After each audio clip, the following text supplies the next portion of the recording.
Postmortem report उल्टो बनाइएको छ। प्रकृति मुचुल्का उल्टो बनाइएको छ। पुलिस थानामा गरेको बयानको कुनै अर्थ थिएन। अदालतमा आएपछि बयान सबै फेरिएका छन्। त्यत्रो मान्छेको हत्या भएको छ तर दुईटा भाँचिएको लौरा बाहेक केही पनि फेला परेको छैन। यसको अर्थ के हो भने लगातार अब मान्छे छोड्ने यात्रा सुरु हुनेवाला छ। 4-5 वर्षपछि सबै अपराधीहरू छुट्नेवाला छन्। एमसीसी को बारेमा छलफल हुँदैछ तर यो पार्टीबाट एकजना प्रतिनिधि यो सडक बहस कार्यक्रममा उपस्थित नहुनुले नेपालका कम्युनिस्ट र आफूलाई समाजवादी भन्ने नेताहरूले कसरी यो विषयलाई हेरिरहेका छन् भन्ने कुरा स्पष्ट हुन्छ। जनप्रतिनिधिले त उहाँका केटीका आमा बुवाहरूलाई सम्झाउनु पर्थ्यो। यो त राम्रो भएन। तपाईको चाहिँ नि यो छोरी त उदाहरण बन्न सकिन्, त्यसकारण यो त राम्रो हो भनेर प्रोत्साहन गर्नु पर्थ्यो। तर अहिले रिपोर्टमा के आएको छ भने जनप्रतिनिधि नै त्यो आक्रमणका योजनाकार बने। हतारो भएको छ। यसबाट के लिने? फाइदा लिने। यसबाट यो केसबाट अब छिटोभन्दा छिटो फाइदा लिने यहाँ सबैको हतारो भएको छ। एनजिओहरूको हतारो भएको छ, मन्त्रीहरूलाई हतारो भएको छ, इत्यादि हतारो भएको छ। र म यही तर्फबाट म अन्तिम टुङ्गाउन चाहन्छु आधा मिनटमा। त्यो के त भने रुकुम हत्याकाण्डमा अदालती प्रक्रियाबाट अब न्याय हुँदैन। जे भइराखेको छ त्यसलाई कुनै न कुनै बिन्दुमा सम्बोधन त गर्नै पर्छ। यो घटना कुनै न कुनै रूपमा घट्दैछ भन्ने कुरा त्यहाँका प्रहरीहरूलाई पनि थाहा थियो भनेर प्रहरीहरू पनि आएका थिए भनिरहेको छ। तर उनीहरूले चाहिँ त्यत्रो घटना भइरहँदा उनीहरू तमासे भनिएको छ। राजनीतिक पार्टीहरूका नेताहरूले यहाँ प्रतित्व गर्ने मुख्य कुरा होइन। मेरो कुरामा पार्टी सिँगै त्यो विषयमा आन्दोलन आउने कि नआउने, नेपाली काङ्ग्रेस सिँगै पार्टी आन्दोलन आउने कि नआउने, राप्रपा नेपाल अथवा राप्रो प्रकाश चन्द्र दाईको पार्टी नै आउने कि नआउने, उहाँको दलित मात्रै किन आउने हो आन्दोलनमा? किन आउने हो उहाँको दलित मात्रै होइन? मेरो विचारमा सिँगै पार्टी यो विषयमा आन्दोलन आउने नआउने, सिपी गजुरेलजीको पार्टी आउने कि नआउने, एमसीसीमा भनेपछि सबै उफ्रिन जान सक्ने यो विषयमा चाहिँ सिँगै पार्टी आउनु नआउने किन? प्रश्न त यहाँ हल गर्नु पर्यो नि। काठमाडौँ उपत्यकामा पढेका लेखेका देखेका बुझेका परिवारमा बाहिर गरेर नभने पनि परिवारभित्र मेरो छोराछोरीले फलानुलाई बिहा गर्नुहुन्छ र फलानुलाई बिहा गर्नु हुँदैन भनेर कुरा भएको मैले सुनेको छु। तपाईँहरूले चाहिँ यो प्रतिक्रान्ति किन भन्नुहुन्छ? कम्युनिस्ट पार्टीको शासन आएको छ, एउटा ठुलो कम्युनिस्ट पार्टी बन्दैछ, समाजवाद लागू हुँदैछ। तपाईँहरू चाहिँ त्यो कम्युनिस्ट पार्टीमा किन सामेल नभएर तपाईँ बाहिर हिँडिरहनु भएको छ भनेर भन्थ्यो नि। हामी जात व्यवस्था थियो, छ, हर पार्टीभित्र छ, हर कार्यालयमा छ, हर टेलिभिजन स्टेसनमा छ, हर ठाउँमा छ, नभएको ठाउँ छैन। हाम्रो मोडर्न अनलाइन टिभीलाई सब्स्क्राइब गर्न भने नभुल्नुहोला। नेपालको राजनीतिक आन्दोलन 1990 पछि सुरु भयो भनेर मान्दाखेरि लोकतान्त्रिक आन्दोलन 1990 पछि सुरु हुन्छ र कम्युनिस्ट आन्दोलन 2006 देखि सुरु हुन्छ। तर त्यो दुईटै आन्दोलनले विश्वेश्वर प्रसाद कोइरालाको धारा भन्नुहोस् वा पुष्पलालको धारा भन्नुहोस्, त्यो दुईटै आन्दोलनको धाराले नेपाली समाजको बनावट जात व्यवस्थामा आधारित छ भन्ने कुरालाई स्वीकार गर्न सकेन। मुख्य ध्यान हाम्रो त्यहाँ हुनु जरुरी छ कि जात व्यवस्थामा आधारित नेपाली समाज थियो। नेपाली समाजको बनावट, नेपाली समाजको वर्गहरूको बनावट, यहाँको संस्कृतिको बनावट, यहाँको सबै तहगत संरचनाको बनावट चाहिँ जात व्यवस्थाद्वारा उत्प्रेरित हो, जात व्यवस्थाद्वारा निर्धारित हो। तर नेपालको दुईटै राजनीतिक धाराले, लोकतान्त्रिक पनि कम्युनिस्ट पनि, दुईटै राजनीतिक धाराले नेपालको सामन्तवाद, हिजोको सामन्तवाद चाहिँ जात व्यवस्थामा आधारित हो भन्ने कुरालाई स्वीकार गर्न सकेन, त्यसलाई पहिचान गर्न सकेन। जसको कारणले युरोपको जस्तो चाइनाको जस्तो वा अन्य ठाउँको जस्तो सामन्तवाद सोच्यो जहाँ जात व्यवस्थामा आधारित समाज थिएन। त्यसकारणले नेपालको सामन्तवादका विरुद्धको लडाईँ कस्तो बन्न पुग्यो त भने जुन जात व्यवस्थाले समाजलाई आधारभूत रूपमा निर्माण गरेको छ त्यसको विरुद्ध नलडिकन राजनीतिक स्वतन्त्रताको आन्दोलन बन्न पुग्यो नेपालको राजनीतिक आन्दोलन। जसको कारणले परिणाम के भयो त भने 2050-52 सम्म आइपुग्दा त नेपालका सबै पार्टीहरू, कम्युनिस्ट पार्टीहरू पनि र लोकतान्त्रिक धाराका पार्टीहरू पनि आफै जात व्यवस्थाद्वारा निर्मित हुन पुगे। आफै तिनीहरूको केन्द्रीय समिति हेऱ्यो भने तिनीहरूको तहसम्म, गाउँ समितिसम्म हेर्न पुग्यो भने चाहिँ स्वाभाविक रूपमा तिनीहरूको पार्टीको बनावट नै जात व्यवस्थामा आधारित हुन पुग्यो। अब 46 पछि जब राजनीतिक पार्टीहरूको युग सुरु भयो त जब पार्टी नै जात व्यवस्थामा आधारित थियो त त्यसले लोकसेवा आयोग कस्तो बनाउँथ्यो, त्यसले पुलिसको नियुक्ति कस्तो गर्थ्यो, त्यसले अदालतमा न्यायाधीश को पठाउँथ्यो, कसरी पठाउँथ्यो होइन। त्यसकारण समग्र राज्य नै जात व्यवस्थामा आधारित थियो हिजोदेखि र अहिलेसम्म पनि आधारभूत रूपमा जात व्यवस्थामा आधारित समाज छ। त्यसलाई स्वीकार नगर्नु नेपालको राजनीतिक आन्दोलनको दुर्भाग्य वा गल्ती हो। त्यसकारण समाजमा जस्ताको तस्तै थियो, त्यसलाई हामीले केही कानुन बनाएर छैन भनिदियौँ, कानुन बनाएको भरमा हामीले हल गर्छौँ भनिदियौँ, जात व्यवस्थालाई हामीले केवल छुवाछुत भेदभावको स्तरमा मात्रै ठुम्चाइदियौँ। कुरा त्यस्तो थिएन। हरेक पार्टीभित्र अत्यधिक बहुमत कसैको कुनै समूहको मात्रै हुने भनेको के हो? त्यो छुवाछुतको 1000 गुणा बढी छुवाछुत हो। त्यो 1000 गुणा बढी 70-80% कर्मचारीहरू, उच्च पदस्थ कर्मचारीहरू खास समूहबाट मात्रै आइराख्ने भनेको के हो? त्यो छुवाछुतभन्दा 1 लाख गुणा बढी भेदभाव हो त्यो। त्यसकारण समग्र राजनीतिक समाजको बनावट चाहिँ जात व्यवस्थामा भयो, तर नेपालको राजनीतिक आन्दोलनले त्यसलाई स्वीकार गरेन, छलेर जान चाह्यो। जसको परिणाम के भयो त भने हरेक पार्टीभित्र जनयुद्ध भएका ठाउँहरूमा पनि केही समय अन्तर्जातीय बिहाहरू भइराख्ने र नेतृत्वमा त्यसको मुख्य नेतृत्व हिस्सामा प्रतिगमन भइसकेपछि ती सबै उल्टिने र आज त्यही ठाउँमा चाहिँ बर्बर हत्याकाण्ड मचिने स्थिति पैदा भयो। त्यसकारण मेरो जोड कहाँ हो त भने छुवाछुत भेदभाव वा इत्यादि इत्यादि हाम्रो पार्टीमा 2-4 जना दलित घुसाइदिएका छौँ, यो मुख्य मुद्दा होइन।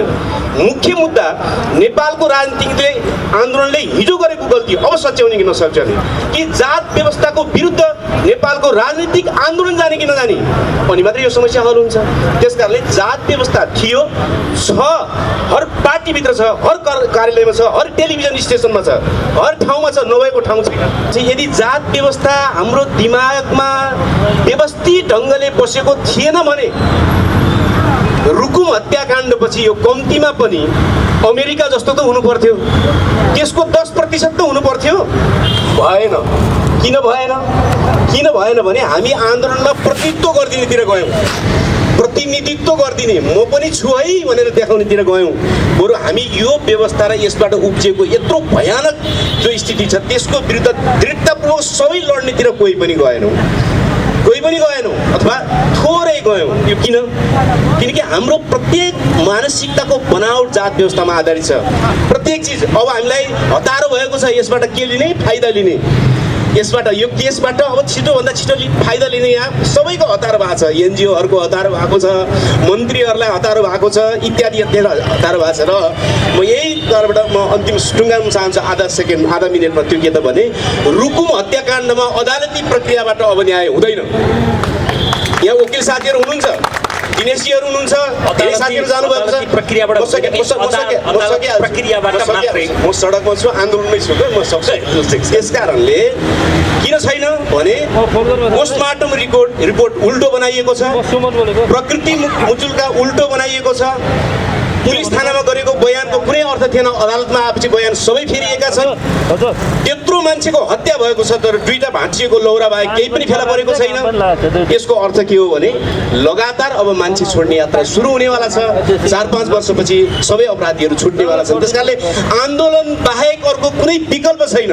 राजनीतिक पार्टीहरूका नेताहरूले यहाँ प्रतिनिधित्व गर्ने मुख्य कुरा होइन। मेरो कुरामा पार्टी सिँगै त्यो विषयमा आन्दोलन आउने कि नआउने, नेपाली काङ्ग्रेस सिँगै पार्टी आन्दोलन आउने कि नआउने, राप्रपा नेपाल अथवा राप्रो प्रकाश चन्द्र दाईको पार्टी नै आउने कि नआउने, उहाँको दलित मात्रै किन आउने हो आन्दोलनमा, किन आउने हो उहाँको दलित मात्रै होइन। मेरो विचारमा सिँगै पार्टी यो विषयमा आन्दोलन आउने नआउने, सिपी गजुरेलजीको पार्टी आउने कि नआउने, एमसिसीमा भनेपछि सबै उफ्रिन जान सक्ने यो विषयमा चाहिँ सिँगै पार्टी आउनु नआउने किन, प्रश्न त यहाँ हल गर्नु पर्यो नि। सम्भवतः त्यसको आउतीजीले भनेको यो प्रारम्भिक सुखद सङ्केत, यो आज प्रारम्भिक मात्रै नहोस्, प्रस्थान बिन्दु मात्रै नहोस्, यो यस्तो विषयमा छलफल गर्दैछौँ। तर यो प्यानलहरू हेर्ने हो भने करिब सबै राजनीतिक दलको र अनुहार पनि गैर दलित अनुहारको बाहुल्यता छ। त्यसैले यो मुद्दा यो सुखद सुरुवात होस् तर प्रारम्भ मात्रै नहोस्।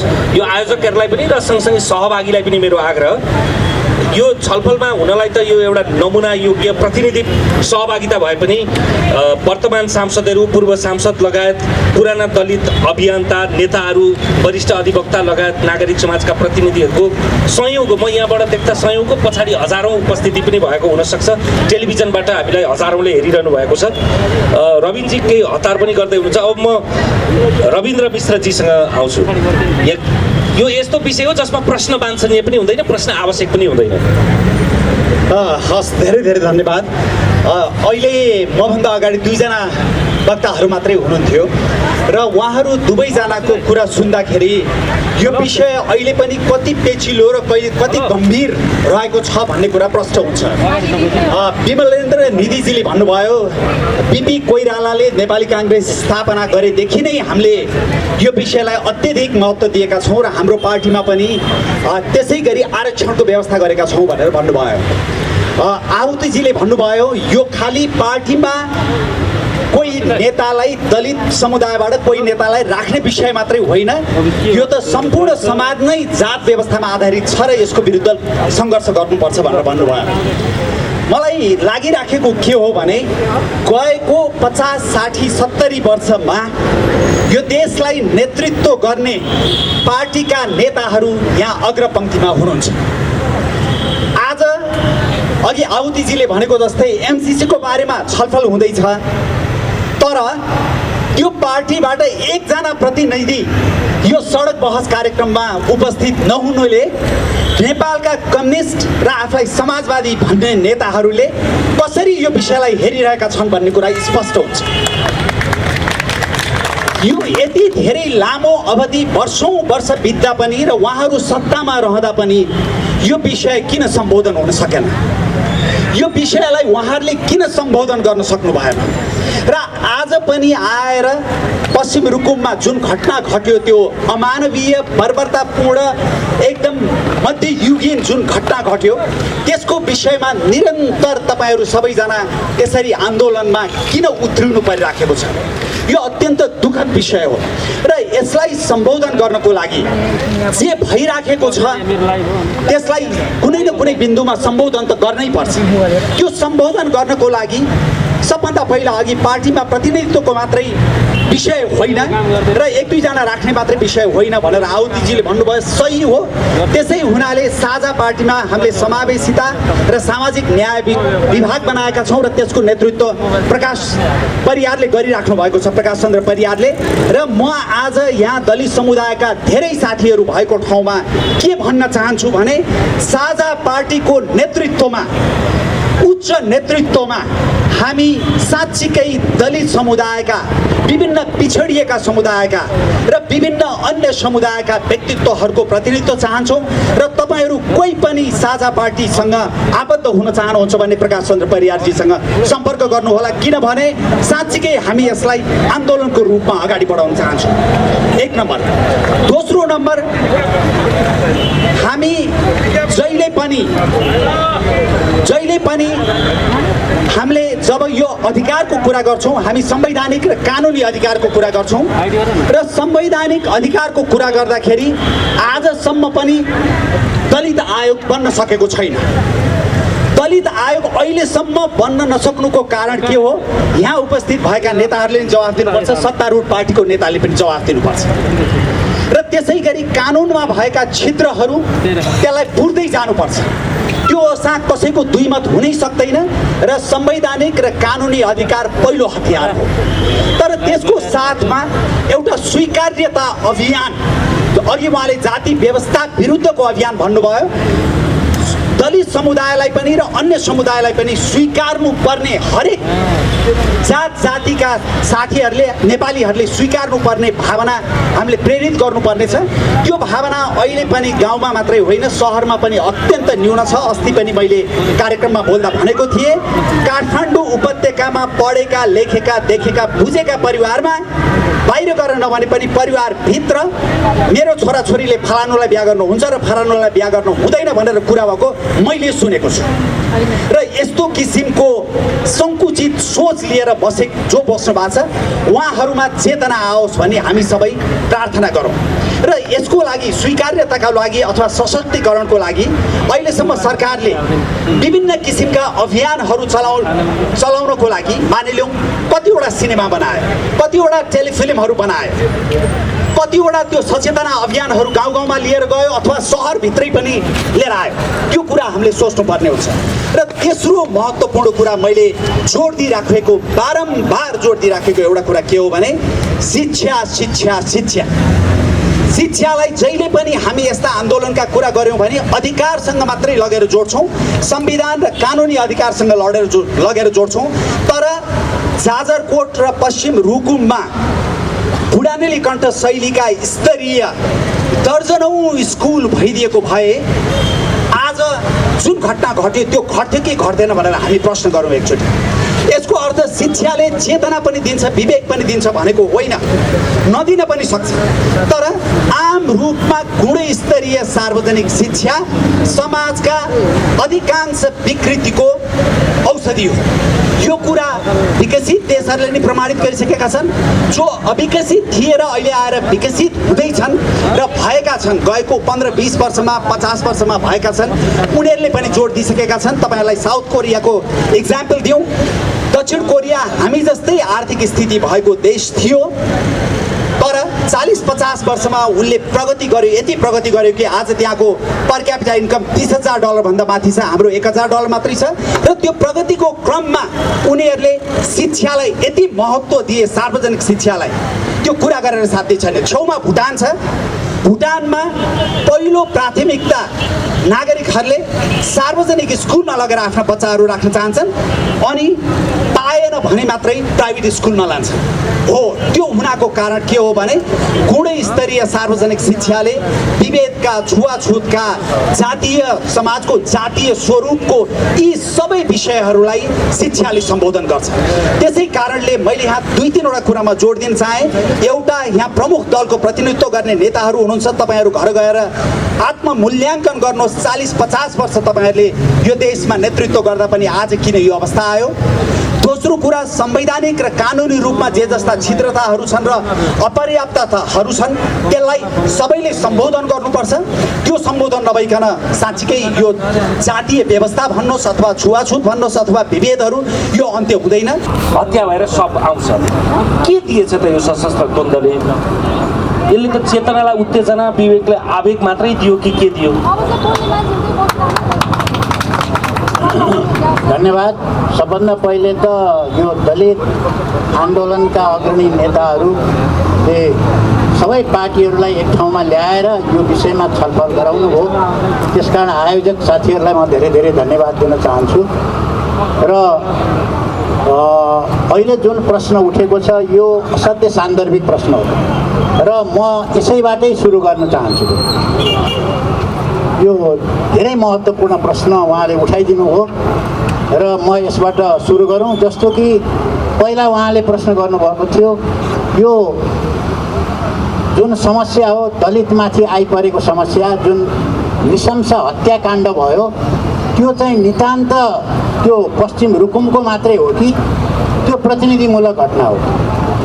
त्यसले समाजलाई पनि प्रतिनिधित्व गर्छ कि त्यो एउटा बेग्लै घटना मात्रै, छुट्टै घटना मात्रै हो? मलाई के लाग्छ भने त्यसले अहिलेको समाजको त्यो प्रतिनिधि घटना, त्यो अलग एउटै मात्रै घटना होइन। अहिलेको समाजको परिस्थितिलाई त्यसले चाहिँ प्रतिनिधित्व गर्छ। किनभने म के भन्न चाहन्छु भने त्यो घटना घटिसकेपछि त्यो घटना घट्ने सन्दर्भमा त्यहाँ कसको भूमिका कस्तो रह्यो, त्यो कुराले यसको चरित्रलाई निर्धारण गर्छ।